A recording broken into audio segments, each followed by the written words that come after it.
Hi friends, Sharmishtha పనౌలి ఎవరిమే? ప్రస్తుతం ఈమె పేరు వైరల్ గా మారింది. డచ్కు చెందిన ఎంపీ కూడా భారత ప్రభుత్వాన్ని ఉద్దేశించి ఆమె మీద కేసు పెట్టకండి, ఆమెను శిక్షించకండి, ఆమెను వదిలేయండి అని మాట్లాడారు. అంటే ఏ స్థాయిలో షర్మిష్ఠా పనౌలి పేరు అంతర్జాతీయంగా మారుమ్రోగిపోతోందో, ఎంత పాపులర్ అయ్యిందో మీకు అర్థం కావాలి. సోషల్ మీడియాలో ఇన్ఫ్లుయెన్సర్ అండి ఈమె. ప్రస్తుతం ఈమె మీద కోల్కతాలో కేసు పెట్టారు, పోలీసులు అరెస్ట్ చేశారు. కథ కమామిషి ఏమిటి అనేది మనం తెలుసుకునే ప్రయత్నం చేద్దాం.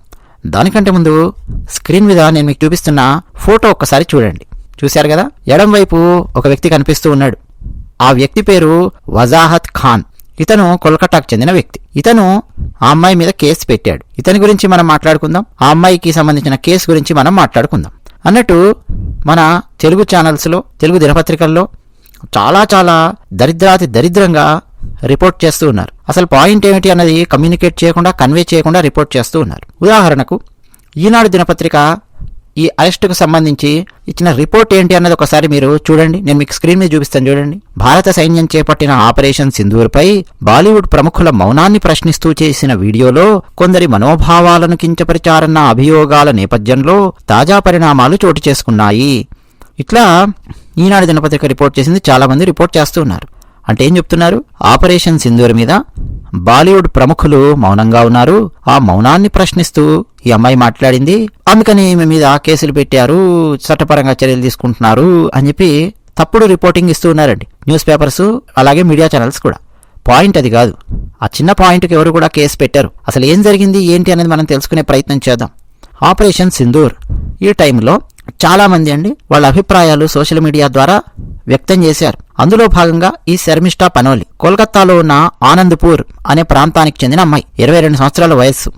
పూణేలో యూనివర్సిటీలో, ముఖ్యంగా లా యూనివర్సిటీలో 4th ఇయర్ చదువుతోంది. ఆమె లింక్డ్ఇన్ ప్రొఫైల్ కనుక మనం గమనిస్తే ఆమెకు ఇన్స్టాగ్రామ్లో 94,000 మంది ఫాలోవర్స్ ఉన్నారు. పొలిటికల్గా ఈమె రకరకాల వ్యాఖ్యానాలు చేస్తూ ఉండడము, కామెంట్స్ పెట్టడము, తన ఒపీనియన్స్ను చాలా స్ట్రాంగ్గా చెప్పడము, అట్లా ఈమె సోషల్ మీడియా ఇన్ఫ్లుయెన్సర్గా మారింది, పాపులర్ అయ్యింది. That is okay. అయితే ఆపరేషన్ సింధూర్కి సంబంధించి ఫస్ట్ స్టెప్ నిజంగానే ఈమె బాలీవుడ్ ప్రముఖులకు సంబంధించిన మౌనాన్ని ప్రశ్నిస్తూ వీడియోలు ఇన్స్టాలో అన్ని పెట్టింది. ఈమెంటి మేము కూడా పెడతాం, మీరు కూడా చాలా మంది ప్రశ్నించుంటారు బాలీవుడ్లో ఎందుకు ఇట్లా మౌనంగా ఉన్నారు అని చెప్పి. అయితే ఈమె పోస్టులు పెట్టిన తర్వాత నెక్స్ట్ లెవెల్ ఏమయ్యింది అంటే, పాకిస్తాన్లో ఉన్నటువంటి వాళ్ళు కూడా ఉంటారు కదా, ఆబ్వియస్గా హిందీలో పెట్టే పోస్టులకు, ఇంగ్లీష్లో పెట్టే పోస్టులకు అంతర్జాతీయంగా ఉన్నటువంటి వాళ్ళు అట్రాక్ట్ అవుతారు. ఇప్పుడు మనమంటే తెలుగులో మాట్లాడుతున్నాం కాబట్టి తెలుగులో ఉన్న వాళ్ళకి అర్థమవుతుంది. ఇప్పుడు నేను హిందీలో మాట్లాడడం మొదలెట్టాను అనుకోండి, ఇంగ్లీష్లో మాట్లాడడం మొదలెట్టాను అనుకోండి, ఇప్పుడు గత నెల రోజుల వీడియోలు ఫర్ ఎగ్జాంపుల్, ఆబ్వియస్గా పాకిస్తాన్లో ఉన్నటువంటి వాళ్ళని కూడా అట్రాక్ట్ చేస్తాయి. అవి భారతదేశానికి వ్యతిరేకంగా పనిచేసే వాళ్ళని కూడా ఆబ్వియస్గా అట్రాక్ట్ చేస్తాయి. సో పాకిస్తాన్ వాళ్ళు ఏం చేశారంటే, చాలామంది ఈ అమ్మాయిని కామెంట్ సెక్షన్లో క్రిటిసైజ్ చేయడము, ట్రోల్ చేయడము, ఫుల్గా వాళ్ళ పోస్టులు ఈమెకు వ్యతిరేకంగా పెడుతూ, ముఖ్యంగా ఈమె పెట్టినటువంటి వీడియోస్ యొక్క కామెంట్ సెక్షన్లోనే భారతదేశాన్ని కించపరుస్తూ, హిందువులను కించపరుస్తూ, హిందూ మతాన్ని కించపరుస్తూ, హిందూ గ్రంథాలను కించపరుస్తూ పోస్టులు పెట్టడం మొదలెట్టారు. కామెంట్ సెక్షన్లో ఈమెను ట్రోల్ చేస్తూ హరాస్ చేయడం మొదలెట్టారు. ఈమెను టార్గెట్ చేస్తూ, ఆ టార్గెట్లో భాగంగా చాలా జాగ్రత్తగా గమనించాలి మీరు, హిందువులను, హిందూ దేవతల విగ్రహాలను, విగ్రహారాధనను, హిందూ మత గ్రంథాలను, భారతదేశాన్ని, ఇట్లా రకరకాలుగా వ్యాఖ్యలు చేస్తూ పాకిస్తాన్కు చెందినటువంటి వాళ్ళు, ఇంకా వివిధ దేశాలకు చెందినటువంటి వాళ్ళు కామెంట్ సెక్షన్లో ఈమె మీద ఎదురుదాడికి దిగారు, ట్రోల్కి దిగారు, హరాస్ చేయడం మొదలెట్టారు. ఆబ్వియస్గా పాకిస్తాన్ ఓడిపోయింది కదా ఆపరేషన్ సింధూర్లో. ఏం చేయాలి ఇప్పుడు వాళ్ళు? ఇగో ఇలా సోషల్ మీడియా ఇన్ఫ్లుయెన్సర్స్ ఎవరైతే భారతదేశానికి పాజిటివ్గా మాట్లాడుతున్నారో, ఆపరేషన్ సింధూర్కు పాజిటివ్గా మాట్లాడుతున్నారో వాళ్ళని టార్గెట్ చేయడం మొదలెట్టారు. పాకిస్తాన్లో ఉన్నటువంటి వాళ్ళు, అలాగే వివిధ దేశాలలో ఉన్న పాకిస్తాన్కు చెందినటువంటి వాళ్ళు.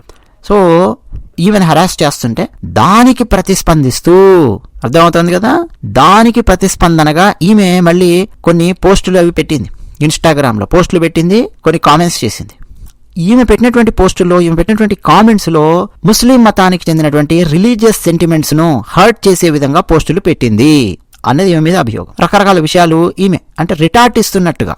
ఇప్పుడు అవతలోడు ఆబ్వియస్గా రాముడు, కృష్ణుడు, శివుడు, దుర్గామాత, హిందువుల గురించి ఇట్లా రకరకాలుగా కామెంట్స్ ఈ పాకిస్తాన్ వైపు నుంచి వచ్చే ట్రోలర్స్, హరాస్ చేసేవాళ్ళు, వాళ్ళు పెట్టేసరికి వాళ్లకు రిటార్ట్ ఇస్తూ ఈమె ఇట్లా పోస్టులు పెట్టడం అనేది జరిగింది. తర్వాత ఇమ్మీడియట్గా భారతదేశంలో ఉన్నటువంటి ఈమె పోస్టులు చూసేటటువంటి ముస్లిమ్స్ కావచ్చు, ఇక నెక్స్ట్ పాకిస్తాన్లో ఉన్నటువంటి వాళ్ళు నెక్స్ట్ లెవెల్కి వెళ్తారు కదా, టార్గెట్, ఇదిగో చూసారా మన మత గ్రంథాన్ని ఇట్లా మాట్లాడింది, అలా మాట్లాడింది, మొత్తానికి ఈమె మీద ఫుల్ హరాస్మెంట్ రేంజ్లో పడ్డారు. అది భరించలేక ఆమెకు అర్థమయ్యింది. అనవసరంగా ఈ మతానికి సంబంధించినటువంటి ఈ సెంటిమెంట్ విషయాల గురించి నేను క్రిటిసైజ్ చేశాను అని చెప్పి అనుకుని ఆ పోస్టులు వెంటనే ఆమె తొలగించి క్షమాపణలు చెప్పింది. బహిరంగంగా క్షమాపణ పోస్ట్ చేసింది.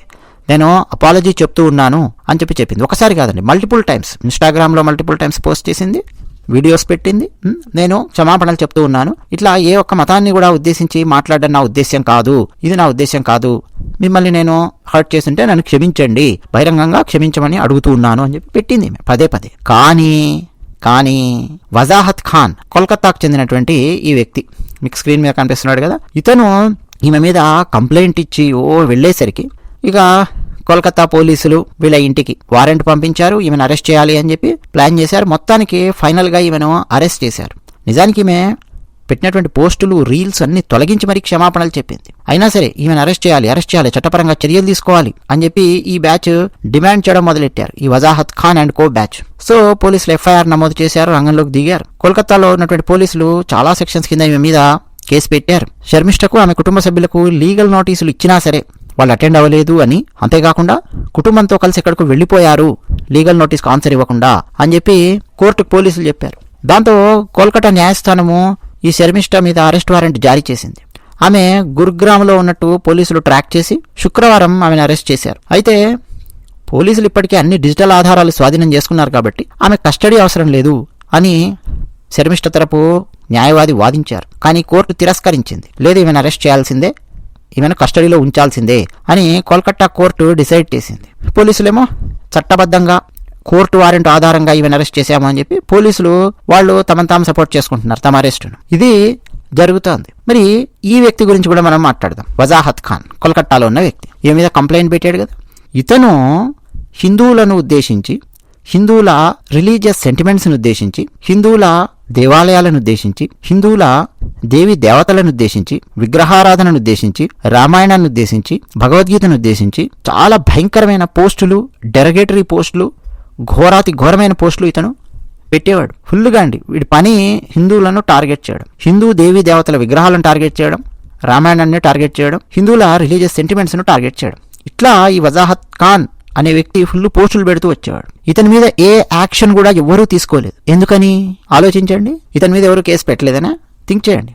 ఎప్పుడైతే ఇతను ఈ అమ్మాయి మీద, శర్మిష్ట మీద కేసు పెట్టి లైమ్ లైట్లోకి వచ్చాడో, నెక్స్ట్ ఇతని పోస్టులు ఏంటి ఇవన్నీ తవ్వుతారు కదా జనాలు. అందుకని చెప్పి ఏం చేశాడు తెలుసా, ఇతను తన ఎక్స్ అకౌంట్ అంటే ట్విట్టర్ అకౌంట్ అంటాం, తన ట్విట్టర్ అకౌంట్ను లాక్ చేసి పడేశాడు. అంటే ఇతని పోస్టులు ఏవి కూడా ప్రస్తుతం మనం చూడలేం, లాక్ చేసి పెట్టాడు. ఎందుకో తెలుసా, ఇతను పెట్టిన డెరిగేటరీ పోస్టులు జనాలు తీసి వైరల్ చేయడం మొదలెట్టారు. ఈ అమ్మాయి మీద కేసు పెట్టినటువంటి ఈ వజాహత్ ఖాన్ ఎలాంటి పోస్టులు పెట్టేవాడో చూడండి అని ఇతని పోస్టులు కొంతమంది వైరల్ చేయడం మొదలెట్టారు నిన్నటి నుంచి. సో వెంటనే తన ట్విట్టర్ అకౌంట్ లాక్ చేసి పడేశాడు. సో ఎంత పెద్ద డ్రామా జరుగుతుందో చూడండి. ఈ అమ్మాయి ఫస్ట్ చేసిన పని ఏంటి, ఆపరేషన్ సింధూర్ను ఉద్దేశించి పోస్టులు పెట్టడం, రైట్. సెకండ్ స్టెప్ ఏంటి, బాలీవుడ్ ప్రముఖులు మౌనంగా ఉన్నారు, వాళ్ళ మౌనాన్ని ప్రశ్నించడం. ఇట్లా చాలా మంది చేస్తాం, చాలా యూట్యూబ్ ఛానల్స్ చేస్తాయి, ప్రధాన మీడియా ఛానల్స్లో కూడా చర్చ వస్తుంది. బాలీవుడ్ నటులు ఎందుకు మౌనంగా ఉన్నారు, మాట్లాడొచ్చు కదా అని చెప్పి గట్టిగానే వాయించడం అనేది ఉంటుంది. ఇటువంటి దేశ భద్రత, దేశ సమగ్రతకు సంబంధించిన సమస్యలు వచ్చినప్పుడు కదా అదే పని ఈమె చేసింది.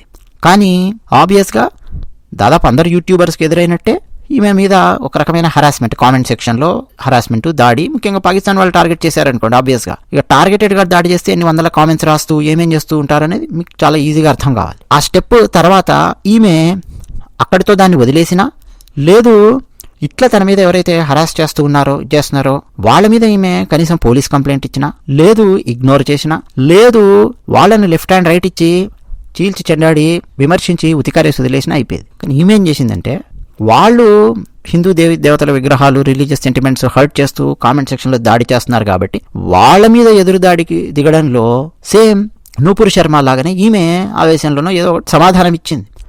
ఆ విమర్శలకు ఈమె దిగింది. అవి కాస్త ముస్లిం రిలీజియస్ సెంటిమెంట్స్ను టార్గెట్ చేసే విధంగా ఉన్నాయి అని చెప్పి ఈమె మీద కేసు పెట్టేటటువంటి స్టేజ్కు వచ్చింది. ఇదే జరుగుతోందన్నమాట. ఇటువంటి డ్రామాలు దేశంలో జరుగుతున్నాయి. అంటే కావాలని చెప్పి కాలుబెట్టి లాగి అవతల వాళ్ళు ఆవేశంగా ఏదో ఒక మాట మాట్లాడంగానే ఇమ్మీడియట్గా భయంకరమైన కేసుల్లో ఇరికించి జైళ్లకు పంపించడం. ఇది మన భారతదేశంలో జరుగుతోంది. భారతదేశంలో 2 భారతదేశాలు ఉన్నాయండి. ఒకటి భారతదేశపు చట్టము భారతదేశము ఉంది, దాని లోపల ఒక భారతదేశం ఇగో ఇటువంటిది కనిపిస్తోంది. అంటే ఇంత దారుణంగా హరాస్ చేయడము, టార్గెట్ చేయడము, మళ్ళీ వాళ్ళు రివర్స్లో ఏదైనా అనగానే వాళ్ళ మీద కేసులు పెట్టడము, ప్రొవోక్ చేసి అవతల వాళ్ళ చేత ఏదో ఒకటి అనిపించి వెయిట్ చేసి ఇరికించడం, ఇది ఒక టెక్నిక్ అనమాట.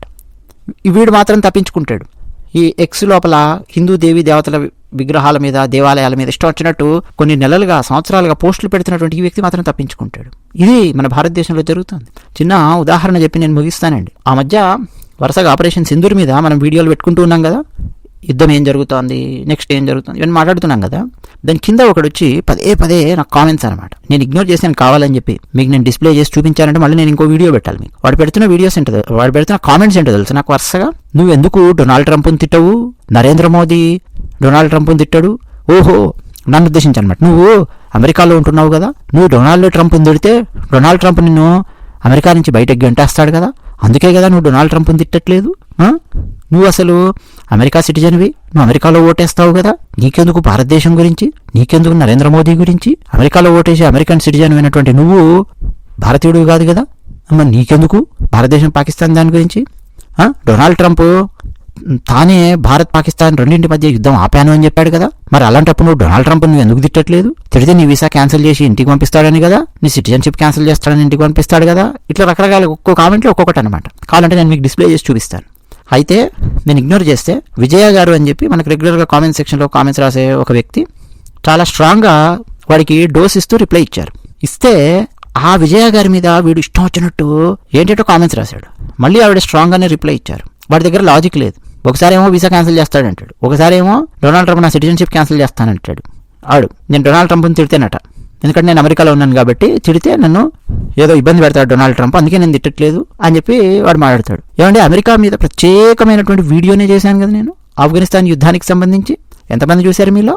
నరేంద్ర మోదీ గారు సరైన నిర్ణయం తీసుకున్నారు అని చెప్పాను కదా, నరేంద్ర మోదీ వర్సెస్ అమెరికా అని చెప్పి పెట్టాను. 4 ప్రెసిడెంట్లు కలిపి యుద్ధం లోపలికి ఎలా అమెరికాను తీసుకొని వెళ్ళారు, ఎన్ని $1 ట్రిలియన్ ఖర్చు పెట్టారు, మోదీ గారు ఎలా ఆపారు, ఒక కంపారిటివ్ ఆస్పెక్ట్లో చెప్పానా లేదా? అదే డొనాల్డ్ ట్రంప్ మెక్సికోను కెలుక్కున్నప్పుడు, మరి నువ్వు పొద్దున్న లేస్తే అమెరికాకి ఏమైనా సమస్య వస్తే పలకరించేవాళ్ళరా బాబు, మెక్సికోని అంత స్ట్రాంగ్గా బొంబార్డ్ అయ్యే విధంగా హ్యాండిల్ చేయొద్దు టారిఫ్ విషయంలో చెప్పి నేను విమర్శించలేదా? కెనడాను అలాగే గెలిపితే విమర్శించలేదా? అమెరికా ఒక ఆబ్జెక్టివ్గా ఉండాలండి ఎప్పుడైనా విమర్శ అన్నది. చాలామంది ఒక రెటారిక్ ఎక్స్పెక్ట్ చేస్తూ ఉంటారు, పొలిటికల్ రెటారిక్ ఎక్స్పెక్ట్ చేస్తూ ఉంటారు. ఏది థంబ్నెయిల్స్ కోసం, హెడ్డింగ్స్ కోసం రాజకీయ నాయకులు మాట్లాడుతుంటారు చూడండి. నరేంద్ర మోదీ చెల్లని రూపాయి అని చెప్పి రేవంత్ రెడ్డి మాట్లాడాడు. సేమ్ దాన్ని తీసుకొచ్చి హెడ్డింగ్గా పెట్టాయి మన తెలుగు దినపత్రికలు, సోకాళ్ళు తెలుగు దినపత్రికలు సిగ్గుసరని లేకుండా. నరేంద్ర మోదీ చెల్లని రూపాయా? అంతకుముందు మన్మోహన్ సింగ్ గారు ఉన్నప్పుడు 10 సంవత్సరాల పాటు ఎన్నెన్నో దాడులు జరిగాయి భారతదేశంలో. గోకుల్ చాట్, లుంబిని పార్క్, కసబ్ వచ్చినటువంటి దాడి ఎన్నో జరిగాయి. వారణాసిలో దాడులు, అహ్మదాబాద్ దాడులు, బెంగళూరు. రిటార్ట్ ఇవ్వలేదు అప్పుడు ఉన్నటువంటి 10 సంవత్సరాలు ఉన్నటువంటి కాంగ్రెస్ ప్రభుత్వం. ఏ రకంగానూ ఒక సర్జికల్ దాడి కానీ భయపెట్టడం కానీ ఏం చేయలేదు. నరేంద్ర మోదీ గారు చూడండి, పుల్వామాలో దాడి జరిగితే బాలాకోట్కి వెళ్ళి కొట్టారు, ఊరి సర్జికల్ దాడులు చేశారు. పహల్గాంలో దాడి జరిగితే భారతదేశం నుంచి వెళ్ళినటువంటి ప్రెసిషన్ గైడెడ్ మిసైల్స్ వెళ్ళి పాకిస్తాన్లోనూ, పాకిస్తాన్ ఆక్రమిత కాశ్మీర్లోనూ ఉన్న తీవ్రవాద స్థావరాలను ధ్వంసం చేసి పారేశాయి. అంతేకాదు పాకిస్తాన్ యొక్క మిలిటరీ బేసులు, ఎయిర్ బేసులను రాడార్లతో సహా లేపి అవతల బారేశాయి. అంత అద్భుతంగా ఆపరేషన్ సింధూర్ అనేది జరిగింది. ఇటువంటి నరేంద్ర మోదీ గారిని చెల్లని రూపాయి అని చెప్పి వాగుతాడండి ద గ్రేట్ రేవంత్ రెడ్డి గారు. దాన్ని తీసుకెళ్లి హెడ్డింగ్లు పెడతారు. సో సేమ్ అండి, ఈ మధ్య రెటారిక్ ఎక్స్పెక్ట్ చేస్తున్నారు జనాలు. ఆ రెటారిక్ వల్ల ఏమేం జరుగుతుంది అనేది అర్థం కావట్లేదు. కామ్గా పని ఎట్లా ఎగ్జిక్యూట్ అవుతుంది, ఏం పని ఎలా చేస్తున్నారు దేశంలో కేంద్ర ప్రభుత్వము అన్నది అర్థం కావట్లేదు జనాలకి. నేను ఈ కామెంట్ సెక్షన్ ఎగ్జాంపుల్ ఎందుకు చెప్పానంటే, కావాలని చెప్పి పదే కాల్వెట్లు లాగుతుంటారండి కొంతమంది. మనం ఆవేశంలో ఏమన్నా సరే గట్టిగా మాట్లాడినా, ఏమన్నా చేసినా కానీ దాని రిపర్కషన్స్ ఎవరు అనుభవించాలంటే మనం అనుభవించాలి. వాడు అనుభవించాడు అవతలోడు. కామెంట్ సెక్షన్లో సెన్సిబుల్గా కామెంట్స్ రాసేవాళ్ళు మాత్రమే కాదు, డిగ్నిఫైడ్గా కామెంట్స్ రాసేవాళ్ళు మాత్రమే కాదు, పిచ్చి కుక్కలు కూడా ఉంటాయి. ఆ పిచ్చి కుక్కల్ని హ్యాండిల్ చేసేటప్పుడు చాలా జాగ్రత్తగా హ్యాండిల్ చేయాలి. లేకపోతే చూస్తున్నారు కదా ఈ అమ్మాయి శర్మిష్ఠ పనోలి, ఆమెను ఎట్లా ఇరికించే ప్రయత్నం చేశారో అదే చేస్తారు. కాకపోతే ఇవన్నీ ఎక్కువ రోజులు ఉండవు, మహా అయితే కొన్ని రోజులు జైలుకి వెళ్తుంది, వస్తుంది. తర్వాత ఫుల్ ఈమెకి ఫాలోయింగ్ ఇంకా పెరుగుతుంది. వీళ్ళు చేసే దాష్టికాలు మరిన్ని బయటపడతాయి. ఇవన్నీ తాత్కాలికమైనవి. కాకపోతే మాట్లాడేటప్పుడు, రిటార్ట్ ఇచ్చేటప్పుడు కూడా అండి ఎవరి హోస్ట్లో వాళ్ళు ఉండి రిటార్ట్ ఇవ్వడం అనేది కూడా నేర్చుకోవాలి. అది కూడా చాలా ముఖ్యం. ఎందుకంటే భారతదేశంలో ఈక్వేషన్ వేరే ఉంది. రామాయణం మీద విషవృక్షం రాసినా, రాముణ్ణి తిట్టినా, ఆంజనేయ స్వామి వారిని తిట్టినా, మార్క్సిజము, లెనినిజము ఇటువంటి సిద్ధాంతాలతో కమ్యూనిస్టులు ఎర్రచొక్కాగాళ్ళు విజయవాడలో ప్రింటింగ్ ప్రెస్సులు పెట్టి పుస్తకాలు ముద్రించి మరీ పంచినా, దశాబ్దాల పాటు నిద్రాణమై ఉన్నటువంటి సమాజంలో మనం బతికి వచ్చాం. ఇప్పుడిప్పుడే గత 10 సంవత్సరాల నుంచే కాస్త జాగృతం అయ్యింది సమాజం అన్నది. డెఫినెట్గా మరింతగా జాగృతం అవుతుంది. ఈలోపు అనవసరమైనటువంటి కామెంట్స్ చేసి ఏం చేసి ఇరుక్కోవాల్సిన అవసరం లేదు. అవతలోడు హరాస్ చేస్తున్నాడు కదా, అవతలోడు గిల్లుతున్నాడు కదా అని చెప్పి అదొకటి జాగ్రత్తగా గుర్తుపెట్టుకోండి. అలాగని చెప్పి రిటార్ట్ ఇవ్వద్దని ఏం లేదు, రిటార్ట్ ఇవ్వచ్చు, లెఫ్ట్ అండ్ రైట్ ఇవ్వచ్చు ఒక్కొక్కడికి. బట్ ఆ లెఫ్ట్ అండ్ రైట్ ఇచ్చేటప్పుడు కూడా హోస్ట్లో ఉండాలి. నెక్స్ట్ డెఫినెట్గా అండి ఈ వజాహత్ ఖాన్ అంతకుముందు పెట్టినటువంటి పోస్టులు ఏమేమి ఉన్నాయి ఏంటి అనేది మొత్తం వెతికి తీస్తున్నారు, తవ్వుతూ ఉన్నారు. డెఫినెట్గా ఇతన్ని ఇరికించి లోపలికి పంపించే అవకాశం అయితే ఖచ్చితంగా ఉందండి. ఇప్పటికే ఎఫ్ఐఆర్ కూడా ఇతని మీద లాడ్జ్ అయ్యింది అని చెప్పి అంటూ ఉన్నారు. కాకపోతే ఏం జరుగుతుందో చూద్దాం. అది విషయం. ధన్యవాదాలు.